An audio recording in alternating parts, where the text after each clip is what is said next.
Assalamualaikum. Madayaw, mayong adlaw kaninyong tanan. Magandang araw sa inyong lahat. I join the National Economic and Development Authority in commemorating the Economic and Financial Literacy Week, which carries the theme Bayanihanomics, Sama-samang Pakikilahok para sa Matibay na Ekonomiya. This week-long observance reinforces the goal of the Philippine Development Plan 2023 to 2028 to usher in a new era of inclusive economic growth. Inclusive economic growth means that everyone has the opportunity to benefit from the country's economic development. This means ensuring all Filipinos have access to quality education, healthcare, and decent jobs. It also means creating an environment where businesses can thrive and create new opportunities. In celebrating this week, allow me to extend my full support to your initiative, Bayanihanomics, Sama-samang Pakikilahok para sa Matibay na Ekonomiya, which advocates for a prosperous nation where every Filipino can thrive and realize our collective dream of a stronger nation. The Department of Education plays a critical role in fostering inclusive and equitable progress. Education provides individuals with the knowledge and skills necessary for economic success. It also aids in the reduction of poverty and inequality. The EFL Week is an important opportunity to raise awareness of the importance of economic and financial literacy. By equipping Filipinos with the knowledge and skills they need to make sound financial decisions, we can help them achieve their financial goals and contribute to the country's economic growth. It is an honor to join you in this important campaign. Your success in this regard, alongside our firm commitment to implementing the matatag agenda of the Department of Education, will create more viable initiatives to empower our youth to become financially literate, resilient, and well-equipped to navigate a dynamic society. Let us all work together to build a more financially literate and economically prosperous Philippines. Mga kababayan, patuloy tayo maging matatag tungo sa pagtaguyod ng isang bansang makabata at mga batang makabansa. Ang lahat ng ating ginagawa ay para sa Diyos, sa bayan, at sa pamilyang Pilipino. Shukran. Ladies and gentlemen, good day. I express my strong support for the celebration of the Economic and Financial Literacy Week 2023 with the theme Bayanihanomics, Sama-samang Pakikilahok para sa Matibay na Ekonomiya. In a world that is becoming increasingly interconnected and complex, economic and financial literacy is not merely optional but necessary. Such a skill empowers individuals, communities, and nations to make informed decisions, set achievable goals, and build a resilient and prosperous future aligned with their aspirations. This week presents a crucial opportunity to strengthen our collective understanding of economics and finance and their profound impact on our lives. The term Bayanihanomics, a combination of the words bayanihan and economics, captures the core of the Philippine Development Plan 2023-2028.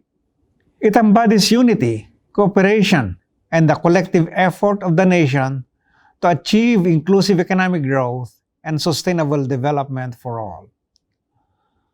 By enhancing economic and financial literacy, we equip ourselves with the tools necessary to create a more equitable and just society.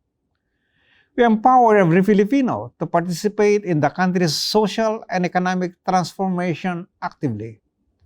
Let us utilize this week as a catalyst for change, an opportunity to connect with every Filipino, and promote a lifelong learning culture. Together, we can build a stronger, more resilient, and more prosperous Philippines towards a matatag, maginhawa, at panatag na buhay for all Filipinos, as envisioned in the Ambition Natin 2040. I extend my heartfelt gratitude to everyone who has contributed to the organization of this important celebration and all those participating, especially the government's Interagency Committee on Economic and Financial Literacy. Your dedication and passion are invaluable as we embark on this journey towards economic, and financial empowerment. Thank you for being so committed to the development and welfare of our nation. We will continue to create a brighter and more inclusive future for all. Mabuhay ang Economic and Financial Literacy Week 2023. Mabuhay ang Pilipinas. Good day, everyone. As the officer in charge of the Bangko Sentral ng Pilipinas, I am honored to address you all today on this year's celebration of the Economic and Financial Literacy or EFL Week, with the overall theme, Bayanihanomics, Sama-samang Pakikilahok para sa Matibay na Ekonomiya. This year's theme encapsulates the spirit of collaboration and cooperation that is essential in fostering a robust and inclusive economic environment. By working together, we can achieve greater financial inclusivity, empower our fellow citizens, and create opportunities for sustainable growth. In a rapidly changing economic landscape, knowledge becomes the key to unlocking opportunities and overcoming challenges. Throughout the celebration of the EFL Week, there will be activities and events that aim to enhance our understanding of economic and financial concepts. I encourage each one of you to actively participate in these activities. Remember, each one of us has the power to make a difference. Our collective effort toward creating a financially informed society will pave the way for a stronger and more prosperous nation. On behalf of the Bangko Sentral ng Pilipinas, I would like to express our unwavering support and commitment to advancing economic and financial literacy in the country. Let us remain steadfast in our advocacy, not only throughout the EFL Week, but also in the days ahead as we strive to create a more promising future for all Filipinos. Thank you, and may this week be a stepping stone toward a brighter financial future for all. Mabuhay ang ating ekonomiya. Mabuhay tayong lahat.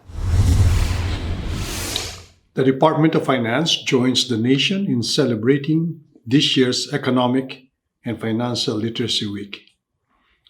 Building a resilient and dynamic economy requires a financially literate and empowered society. A populace that is able to make sound and informed economic choices is a vital precondition for the deepening of capital markets, a hallmark of highly competitive economies. This means that economic and financial literacy enables individuals not only to improve their own lives but also contribute to the growth of the economy. A perfect illustration of bayanihan. This week, I invite government leaders, policymakers, and partners across civil society to heed the call for greater and smarter implementation of economic and financial education programs. Let's work together in building a truly inclusive and prosperous Philippines. Once again, happy Economic and Financial Literacy Week to everyone. On behalf of the Department of the Interior and Local Government, I would like to extend our wholehearted support to the Economic and Financial Literacy or EFL Week this November 2023, led by the National Economic and Development Authority. In our journey towards creating an economically resilient nation, it is equally important to empower our fellow Filipinos to make informed decisions and plan for the future through economic and financial literacy.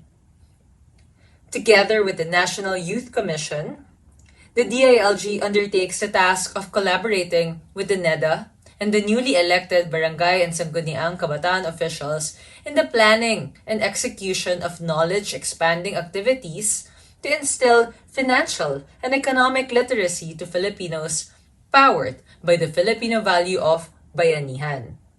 Walang imposible para sa isang bayang handang umagapay at tumulong sa isa't isa para sa isang layunin.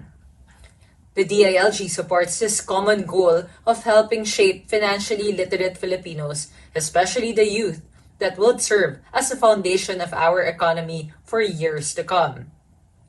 Muli, isang masayang pagbati at pagdiriwang ng EFL 2023, Bayanihanomics para sa bagong Pilipinas. Nakikiisa at mainit na bumabati ang Department of Labor and Employment sa National Economic Development Authority kaugnay sa pagdiriwang ng Economic and Financial Literacy Week 2023 na may temang Bayanihanomics, Sama-samang Pakikilahok para sa Matibay na Ekonomiya. Through Republic Act No. 10992, also known as the EFL Act with NEDA at the lead, we have taken a significant step towards building a financially literate nation. Economic and financial literacy is not just about understanding numbers. It is about making informed and sound decisions that will help in building a resilient economy, ensuring job and financial security, and providing a better future for the Filipino people.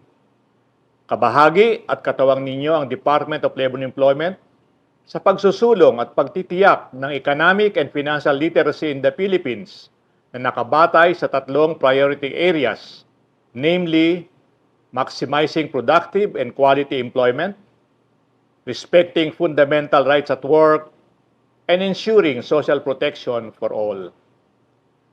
Let us embrace and celebrate this week with enthusiasm, dedication, and resolve as we participate in the various activities towards heightened economic and financial knowledge patungo sa katuparan ng pangarap at layunin ng ating Pangulong Ferdinand Romualdez Marcos Jr.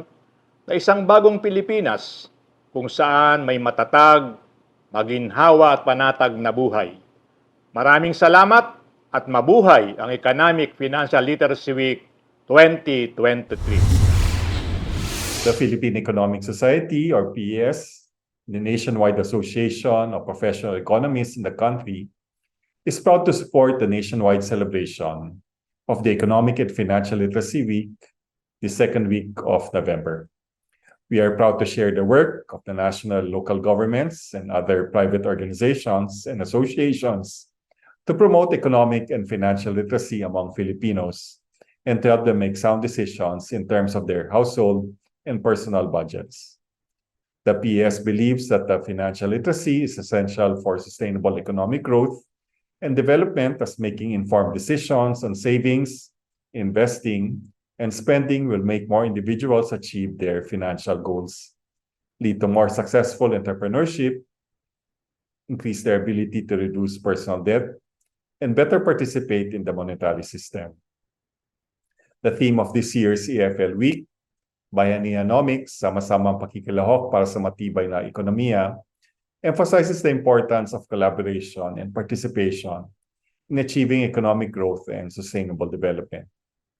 The PS believes that everyone, even the most marginalized communities in the country where the formal banking system has not reached, can actually play a big role in promoting financial literacy.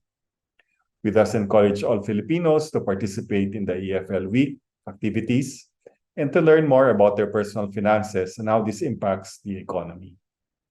The PS is committed to supporting the EFL Week celebration. In fact, you will be glad to note that our upcoming 61st National Conference and Assembly, Transforming the Philippine Economy for a Prosperous, Resilient, and Inclusive Society, which is similar to the national EFL motto, will be held on November 7 to 8, the same week as the EFL Week. We hope that the discussions and presentations in the conference deepen awareness of better understanding the Philippine macroeconomy and the different sectors of the economy to improve the economic well-being of all Filipinos. We have invited various government agencies and different sectors of society to participate in our conference, and then we hope that in the conference we can contribute to furthering strategies for economic growth and resilience. Maraming salamat at magsama-sama tayo para sa EFL. Kasama ang iba't ibang ahensya ng gobyerno at mga kaagapay sa pribadong sektor ay naipagdiriwang ang Economic and Financial Literacy Week kung saan patuloy ang pagsulong sa pakikipagtalastasan at pagpapatupad ng mga programang para sa pagkakaroon ng tamang impormasyon at sapat na kakayahan na magdesisyon ng bawat Pilipino sa mga usapang pinansyal. Isang halimbawa nito ang pagtuturo ng tamang paggastos, pag-iipon at pamumuhunan na siya ring nagiging basihan ng pagpapatupad ng mga pulisiya, programa at serbisyo para sa ikauunlad ng bansa. Maging wais sa usaping pinansyal, alamin ang tama, wasto at kapaki-pakinabang na impormasyon bago umaksyon. Sama-sama tayo sa pagpapatibay ng ekonomiya ng Pilipinas. Makiisa sa Bayanihanomics! The Philippine Statistics Authority expresses its support to this year's Economic and Financial Literacy Week. We commend the National Economic and Development Authority for leading its annual observance.